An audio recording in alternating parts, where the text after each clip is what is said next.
Diretamente do Seminário de Gás Natural do IBP, o Estúdio PBR recebe aqui agora Helder Ferraz, diretor comercial da NTS, nova transportadora do Sudeste. O André Ramalho, vou conversar um pouquinho com o Helder. Perspectivas, né? Um pouco balanço da abertura do mercado nesse primeiro processo, perspectivas agora da NTS para um segundo momento dessa abertura, né? Helder, no primeiro momento eu queria ouvir, né, como é que foi esse processo de abertura de mercado para os negócios da NTS, em termos de diversificação de base de clientes, né? Quanto de novos clientes passaram a fazer parte da base da NTS e, sobretudo, em termos de produtos, né? Que tipo de novos contratos vocês passaram a fornecer ou estão pensando em fornecer daqui para frente? Está ótimo. André, obrigado. Obrigado pelo convite e obrigado pela oportunidade de podermos falar um pouco sobre o que se verificou na NTS desde a abertura do mercado. O mercado, ou a abertura do mercado, ele começa no momento em que foram celebrados com a Petrobras no ano passado o acordo de redução de flexibilidade. E esse acordo de redução de flexibilidade ele proporcionou que dentro do sistema de transporte NTS fossem liberadas capacidades, disponibilizadas capacidades para que outros carregadores pudessem ter acesso ao sistema de transporte. Portanto, isso aconteceu em setembro do ano passado.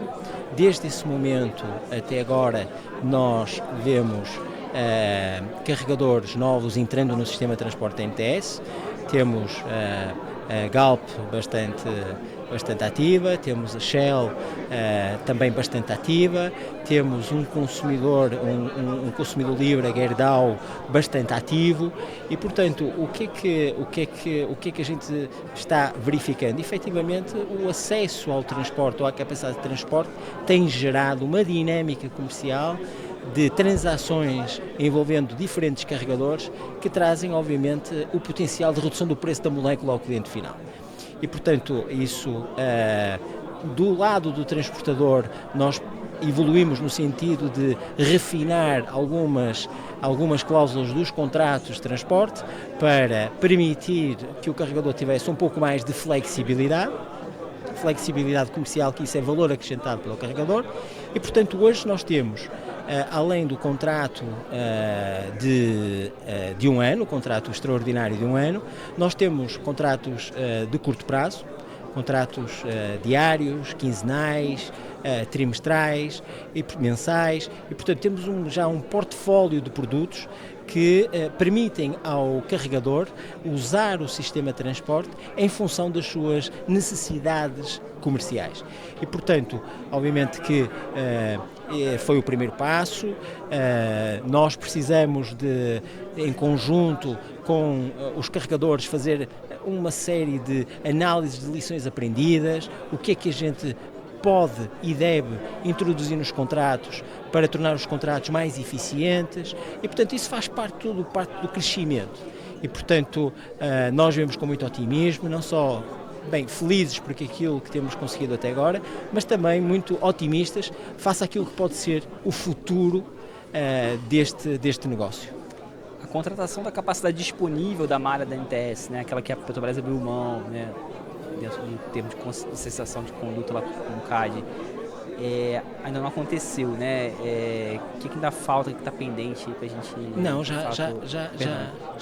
já aconteceu. Portanto, a Petrobras, via acordo de redução de flexibilidade com as transportadoras, ela já abriu essa capacidade. Perfeito. Para que outros possam contratar. Isso já é uma realidade, a partir de setembro do ano passado. Sim, mas a oferta dessa capacidade disponível já está disponível, de fato, para... Não, o que acontece hoje, nós no ano passado, não foi possível fazer uma chamada pública de contratação de capacidade.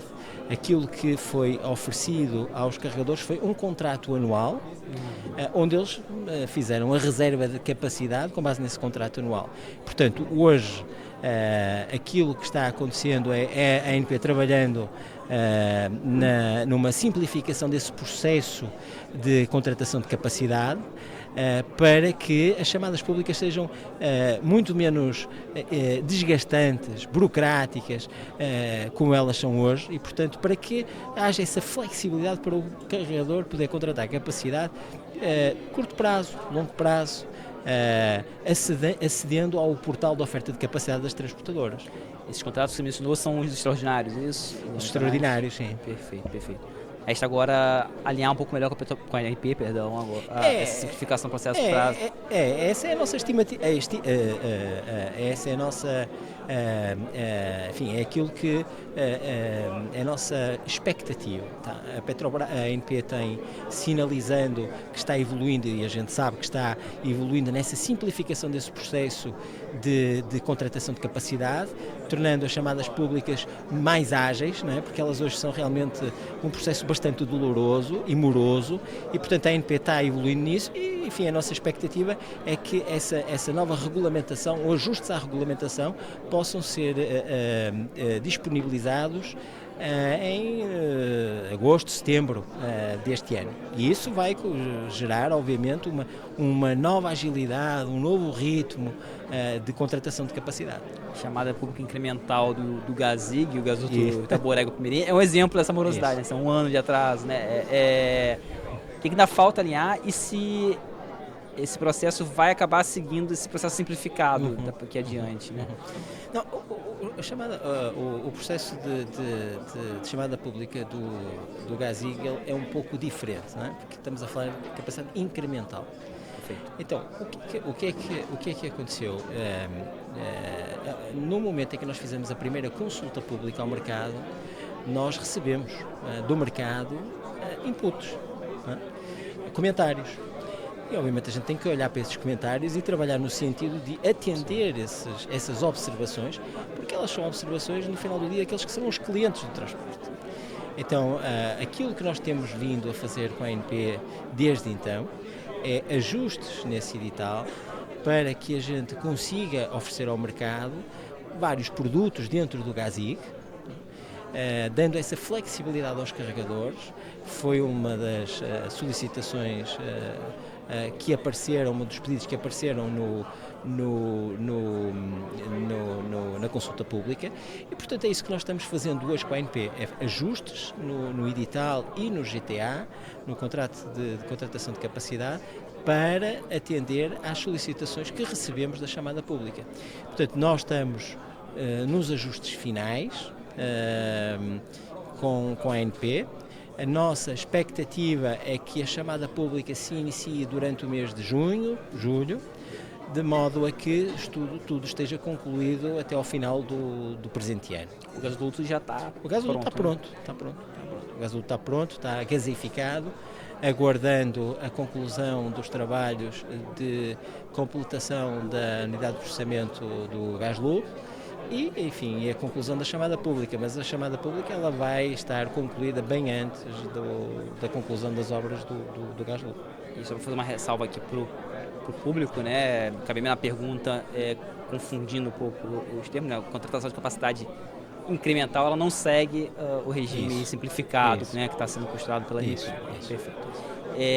E aí o gasoduto está operando já, o GASIG, como é que fica a repartição, por exemplo, dos custos de operação dele? Porque imagino que ele não está operando, mas ele tem ainda um custo de manutenção, um custo de gasificação dele, está rolando? Assim, nós já fizemos a contratação do gás de empacotamento.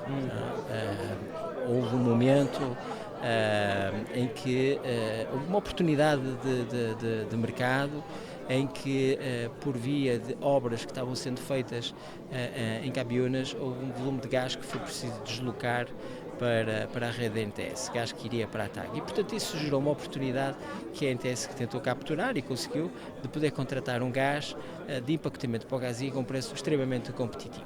Portanto, isso foi feito. Isso será, obviamente, considerado no cálculo da tarifa, não é? E isso está sendo, enfim, incluído nos valores a serem remunerados via tarifa. A tarifa será cobrada a partir do momento em que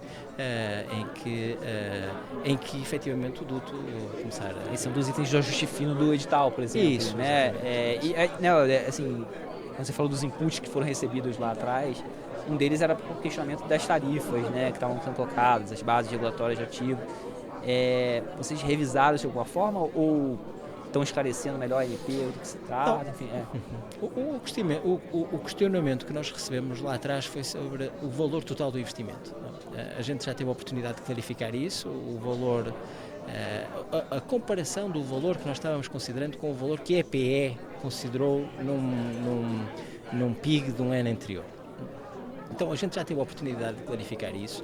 O valor da EPE era um valor de, penso, 2013, sem estar capitalizado ou corrigido, e portanto, no final do dia, o valor, assim, corrigindo-se os valores do PIG da EPE de 2013, penso eu, daria um valor de investimento superior àquilo que a NTS estava considerando. E, portanto, o questionamento foi isso, os esclarecimentos foram dados, nós concluímos a obra com um valor de investimento bem menor, e, portanto, isso foi, obviamente,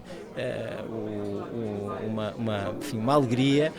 O facto de o primeiro duto que a NTS constrói depois de mais de 10 anos de um mercado sem construção, em que a gente, enfim, demonstrou que do ponto de vista da eficiência dos custos, do ponto de vista gerencial, enfim, temos capacidade para realizar obra em infraestrutura de transporte. Bom, e aí, passado o GASIG, a NTS vai passar a olhar para outras expansões, né? Vocês anunciaram no ano passado um plano de negócios robusto, tem outras medidas ali, outros projetos, um deles é o corredor do pré-sal, né?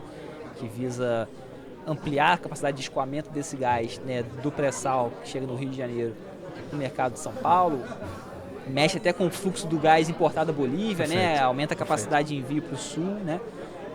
Que entender, Helder, se esse projeto em que pele está de maturidade, se já tem previsão de início dos trabalhos de expansão. Esse, efetivamente, é um projeto, é o maior projeto dentro do portfólio de projetos da NTS. É um projeto, enfim, estratégico para o Brasil. O que é que nós verificamos enquanto operadores do sistema de transporte? O que é que nós verificamos? Que as fontes de suprimento que atendem, sobretudo a região de São Paulo e a região de Sul, elas hoje começam a apresentar algum nível de declínio. E ao mesmo tempo começamos vendo surgir novas fontes de suprimento na região do Rio de Janeiro e Sergipe. E, portanto, esse gás que hoje vai ser ofertado ao mercado a partir de Rio de Janeiro e Sergipe, ele precisa de mitigar o efeito do declínio das fontes de suprimento que atendem o mercado de São Paulo e Sul. Além de, obviamente, manter e abastecer o mercado de Rio de Janeiro, Minas Gerais, enfim, é um projeto de país e outros estados. No caso do Debottleneck 2, nós estamos hoje a desenvolver já o projeto conceitual de engenharia. Estamos tendo debates com alguns dos membros do comitê de usuários, né? Futuro comitê de usuários. Portanto, a gente quer, obviamente, que quando nós colocarmos o projeto em consulta pública ou chamada pública para estimar a demanda ou confirmar a demanda que nós estamos considerando, a oferta de demanda que nós estamos considerando no projeto, que os agentes, os diferentes agentes do setor já tenham conhecimento prévio do que é que a gente vai colocar na chamada pública e que, enfim, haja um debate educado sobre o tema. E, portanto, é isso que nós estamos fazendo, portanto, estamos reunindo e mostrando aos mais diversos agentes aquilo que é o Corredor Pré-Sal 2, o Corredor Pré-Sal Sul, e os benefícios que um investimento desta magnitude trazem para o Brasil, não é? Preservando aquilo que são os fundamentos do setor de gás no Brasil, e que são fonte de suprimento firme, atende a mercado firme, fonte de suprimento flexível, atende a mercado flexível. E este modelo é um modelo que otimiza a produção dos recursos naturais do país, no Brasil, é aquele que dá mais resiliência ao sistema, é um sistema muito mais resiliente e sustentável. E, portanto, nós acreditamos que este projeto é um projeto absolutamente estratégico para o Brasil em função da variação das fontes de suprimento, ou seja, fontes de suprimento que hoje atendem uma demanda elas apresentam declínio e novas fontes de suprimento vão surgir para substituir ao longo do tempo essas fontes existentes e mantendo a estabilidade da segurança do suprimento. Tem uma perspectiva de para quando é esse projeto? Esse projeto ele tem duas fases. Tem uma primeira fase que é uma estação de compressão em Japeri, aqui no estado do Rio de Janeiro. E essa estação de compressão ela vai permitir aumentar a nossa capacidade de entregar gás na conexão com a TBG, na Replan, a par e passo com a redução da oferta de Bolívia e Mexilhão. Portanto, é uma solução de curto prazo, até que a solução estruturante esteja implementada. E, portanto, nós já estamos nessa primeira fase em discussões com a ANP. Portanto, já enviamos para a ANP toda a documentação do projeto conceitual, estamos trabalhando na otimização do cronograma em conjunto com a ANP, estamos dentro de casa evoluindo já para um processo de detalhe, para um projeto de engenharia de detalhe, para que a gente consiga ir a mercado já com o projeto com menos risco, não é? Para a gente ter cotações mais firmes e, portanto, a primeira fase do corredor pré-sal-sul ela já está ongoing, portanto, já está avançando. A segunda fase, enfim, a nossa estimativa é que até ao final do ano se toma a decisão final de investimento e que essa estação de compressão esteja operacional final de 25, início de 26. E ela é importantíssima, mais uma vez, no curto prazo, para mitigar os efeitos do declínio das fontes de suprimento que atendem. Agregando uma capacidade de quanto? O aumento da capacidade de entrega, ela passa de 9 para 15 milhões de metros cúbicos. É significativo, né? É significativo. E, portanto, isso está em andamento e, em paralelo, como disse, estamos desenvolvendo o conceitual, o projeto de engenharia conceitual da segunda fase, a mais estruturante, e temos a intenção de colocar em consulta pública ainda este ano, para que, enfim, os agentes do setor possam opinar, enfim, comentar, adicionar comentários, para que a gente possa fazer ajustes, caso necessário, ao projeto. Se não me engano, como vocês revelaram no ano passado, 2028, mas no final da década, né? Isso. Perfeito. Estocagem de GNL foi um dos pontos que vocês consideraram também lá nos planos de negócios, né? Isso ainda está incipiente? Como é que está o grau de maturidade desse projeto? Nós vemos muito valor no projeto. Quais são assim, os dois pilares, os dois pilares que, do nosso ponto de vista, suportariam um investimento em armazenagem de GNL, acondicionamento de GNL? Primeiro, hoje as termoelétricas elas têm um ΔK, ou o tempo que medeia desde o momento em que são acionadas até que estão em operação muito curto. Não é? E para atender esse rápido acionamento das termoelétricas é preciso ter uma estocagem estratégica, porque não existem produtores com um portfólio de gás associado que tenha essa flexibilidade de um momento para o outro, deslocar 5 milhões de metros cúbicos de um cliente para o outro. Enfim, não tem essa flexibilidade. Então o que a gente vê é que isso traz valor para que os fornecedores de gás possam ter um portfólio estratégico para suprir térmicas nessa rapidez que hoje cada vez mais é exigida. Por outro lado, nós, dentro da área de influência da NTS, não temos acumulações ou jazidas que tenham características que possam ser usadas como estocagem subterrânea. Não é? E, portanto, o que é que a gente vê? Vê que, em função de algumas oscilações na produção upstream, offshore, o carregador possa ter também ele uma armazenagem estratégica que possa usar para cumprir com os contratos ou com os termos comerciais ou contratuais que tem com o consumidor final. Possa usar esse GNL para mitigar algum efeito de oscilação em termos da produção. E, portanto, a gente vê que isso tem bastante valor, por um lado, para ser fornecedor de gás às térmicas rápido e, por outro lado, para acomodar oscilações da produção de upstream, por forma a que os carregadores possam cumprir as suas obrigações contratuais.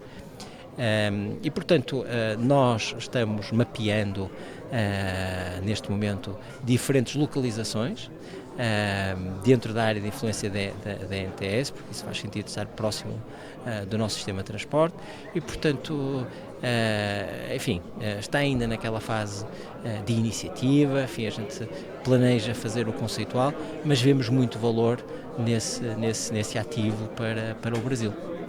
Helder, no painel mais cedo o Gustavo Labanca, o colega da TAG, né, o presidente da TAG, mencionou um pouco sobre as preocupações das transportadoras com os bypass, né, as conexões diretas entre supridores e clientes, né.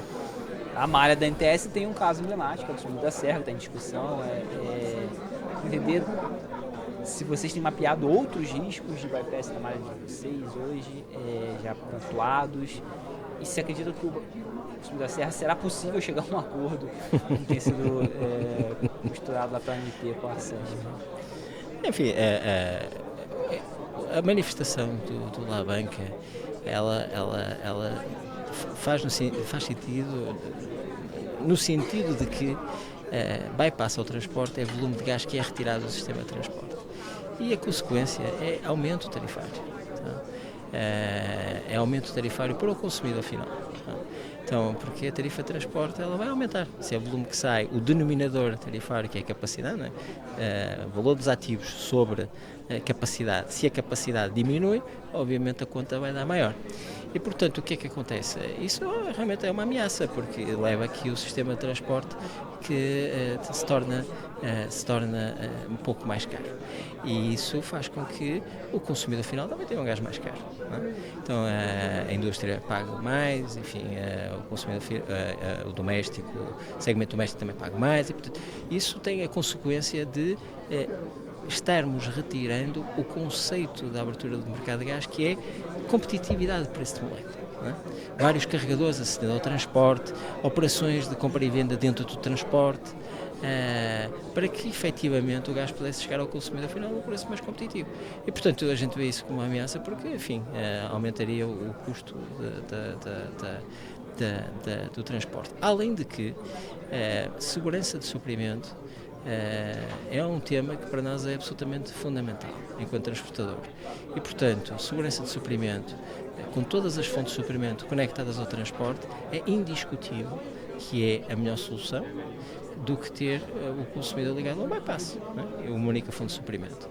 E, portanto, essa é a nossa preocupação, é de que o sistema de transporte ele possa ser efetivamente a melhor solução logística para chegar com o gás ao cliente final, mais competitivo, mais seguro do ponto de vista da estabilidade e segurança do suprimento. A Tegás tem defendido, né, junto à MME, a revisão dos critérios de leilão de energia, né, para obrigar que todos os projetos termoelétricos tenham conexão, né, com a malha. Vocês endossam esse pedido, imagina? Esse é um tema, esse é mais uma ameaça, não é? Essa é mais uma ameaça ao setor do transporte.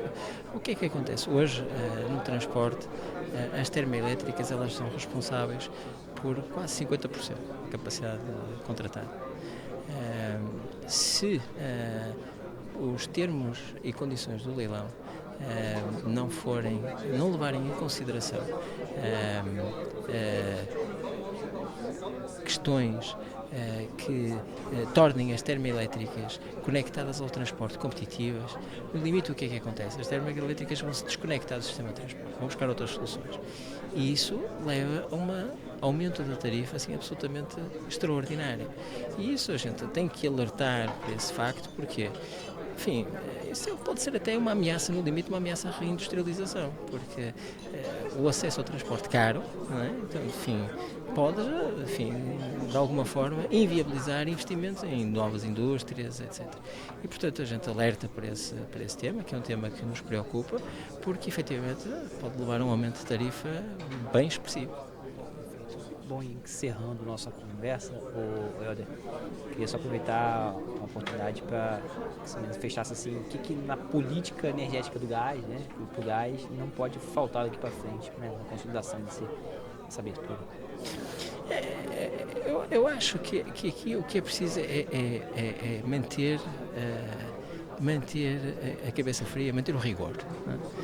A gente sabe que a abertura de mercado gera várias tentações, não é?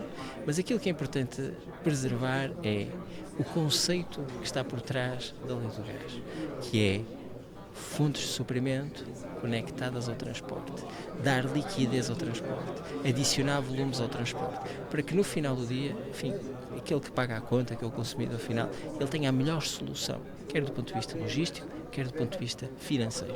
E, portanto, aquilo que a gente defende é cabeça fria, manter aquilo que a lei do gás está propondo que seja feito, e que isso seja preservado, porque no final do dia esse modelo foi testado em diferentes países.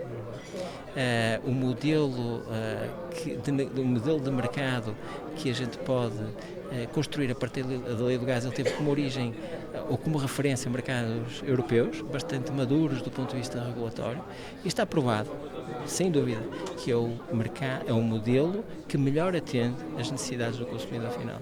E, portanto, é isso que a gente defende. E só complementando a pergunta, portanto, short haul, a Tegás já se manifestou, a ANP, né, que não dá para replicar uma experiência internacional, né, no Brasil, devido às particularidades do mercado local, mas uma tarifa um desconto na tarifa tropicalizado, como a própria Tegás, né, assim, seria uma saída para mitigar potenciais riscos de bypass?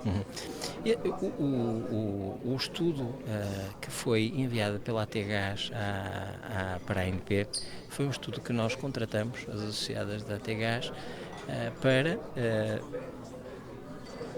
confirmar se aquilo que é o modelo feito em Inglaterra poderia ser replicado no sistema de transporte brasileiro e que é efetivamente uma tarifa específica para curta distância.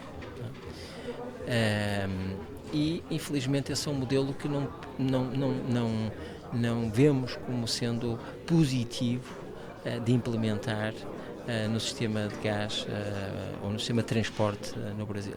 Ele gera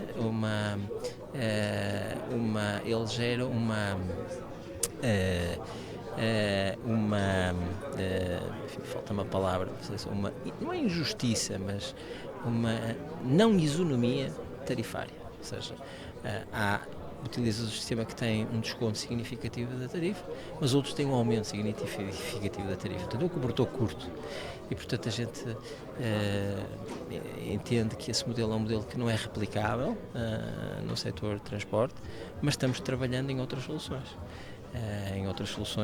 Que, no nosso ponto de vista, elas vão, primeiro, criar condições para não onerar os restantes utilizadores do sistema de transporte de gás não térmicos, preservar a receita do transportador e ao mesmo tempo tornar as térmicas competitivas para o processo de leilão. E portanto a gente está trabalhando nisso, obviamente isso envolve a ANP, eventualmente a ANEEL, enfim, isso tem que ser uma decisão, enfim, mais alargada, porque no final do dia, enfim, existe realmente o risco de termos tarifas de transporte muito altas que podem impactar outras estratégias de uma equação difícil de equilibrar. Talvez também seja melhor ter um disco, né, ganhar um pouco menos da tarifa do que ganhar nada, né? Não, assim, a questão é, enfim, manter as térmicas no sistema com uma solução tarifária que nós estamos desenvolvendo é melhor do que sair as térmicas do sistema. E portanto é esse o nosso foco, é esse o nosso objetivo. Tá ótimo. Eu te agradeço pela disponibilidade de estar com a gente e agradeço a audiência que nos acompanhou.